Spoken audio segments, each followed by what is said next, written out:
The Spire and the Patrol were released at the same time last year, which had everyone comparing those two models against one another. But today we're comparing thoughts on what I think is the more important of the two bikes in Transitions lineup, the Spire versus the Sentinel. My buddy Mark ended up getting a brand new alloy Sentinel after having mixed feelings over his Commensal from last year, so naturally the first thing we wanted to do is compare the two bikes. I've already done a first impression video on the Spire, which you can check out, so we'll start this video on our own bikes but quickly swap over so we can start the comparison.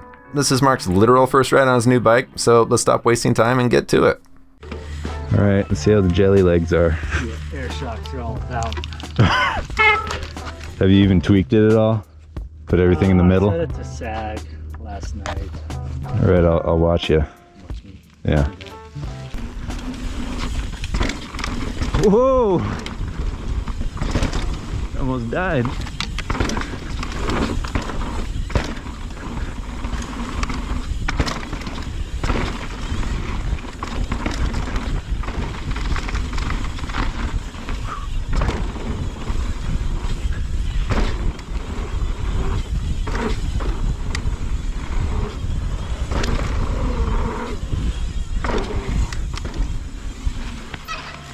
It feels a little different.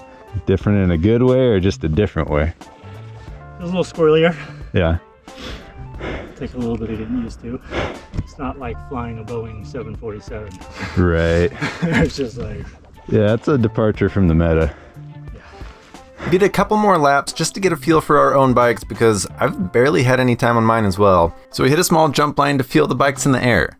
Some quick thoughts on the Spire here. It's definitely more of a poppy ride than you would expect for a bike of this size, so it's still playful, but it just wants to do it at a higher rate of speed. And while it does great off the lips and still mows down the rough stuff, you definitely need to get used to the slack front end. As soon as your weight goes back a bit too far, it'll let you know right away because all your front end traction disappears. Oh my god. Whoa! Almost died. But now we're going to switch and I'm going to see if I made the right choice because I actually debated switching my Spire order to a Sentinel too. Alright, trying out this Sentinel. Whew. That feels good. So this has the same fork as my bike, the Onyx. Whew. It's definitely poppier than the Spire by a little bit. Whew. A little squirrelier, which is to be expected. Definitely turns nice. Woo-hoo-hoo. All right.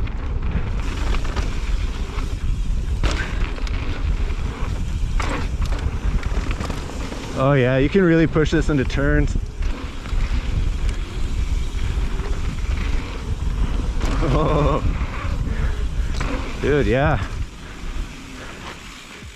Oh, this is fun.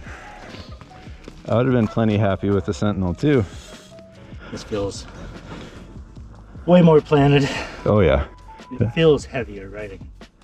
No, it felt plenty agile. I almost lost the front end right above the wood top. I do that every time. I didn't know if it's conditions or the bike. It might be just not getting over the front as much. Yeah. No, I didn't with that. But I did lose it. Just a slight little bit. So it seems that Mark had the same front end traction issues that I was having on the Spire that seem absent on the Sentinel.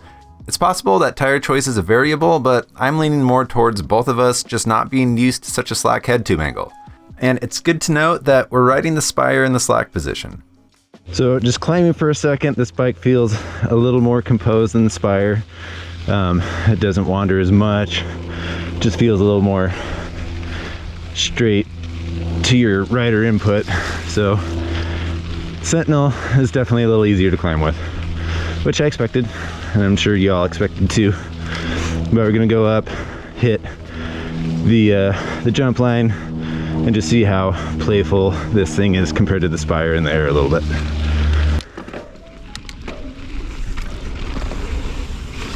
Woo. All right. It's actually the next morning. We ran out of daylight, but Mark let me use his bike for this because woohoo, really wanted to see how it did in the air. It's definitely more fun in the air right now. Not to say the Spire isn't, but this has more pop to it. It might be the air shock in the back. Whew. Whoa, sent that a little deep. I will say one thing that I've really noticed on this bike compared to the Spire is it's easier to maintain front end traction, and that's just body positioning, I am sure. This bike seems a little more forgiving if you get lazy on the bike. On the Spire, you need to stay a little more aggressive and on top of the front tire, or else it wants to slide out. And that's in the slack setting too. Whew. This bike really boosts off the lips.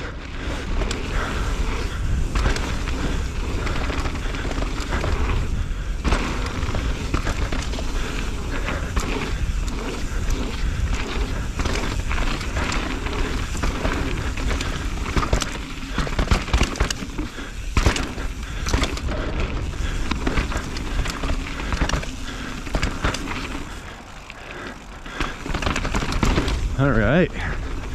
Yeah, no, this bike, I would have been totally happy buying this over the Spire too. Not to say one's better than the other. They're definitely slightly different flavors. So for just a quick back-to-back comparison, the Sentinel feels more like a really capable trail bike that wants to dance around on the trail a bit more, where the Spire is more enduro-oriented and about shining at higher speeds and on steeper terrain. On the Sentinel, I can see this being a better all-around bike, doing everything pretty good, but its purpose feels a little more focused on versatility, being lively and having fun. The Spire isn't a complete monster truck of a bike, but it does take more effort to climb with, favors an aggressive riding style to keep the front end tire biting, and handles rough trails with a bit more ease. If you're just as concerned about climbs as much as descents, maybe go for the Sentinel. If you don't mind building your leg muscles to have a bike that's going to set PRs going downhill, then for sure go with the Spire. They're both awesome bikes, and honestly, I'd have been happy with either one, but for me, I'm stoked that I have the Spire. If you have any questions between these two bikes, leave them in the comments below and I'll do my best to answer them. Thanks for watching today, you guys, and until next time, keep that rubber side down.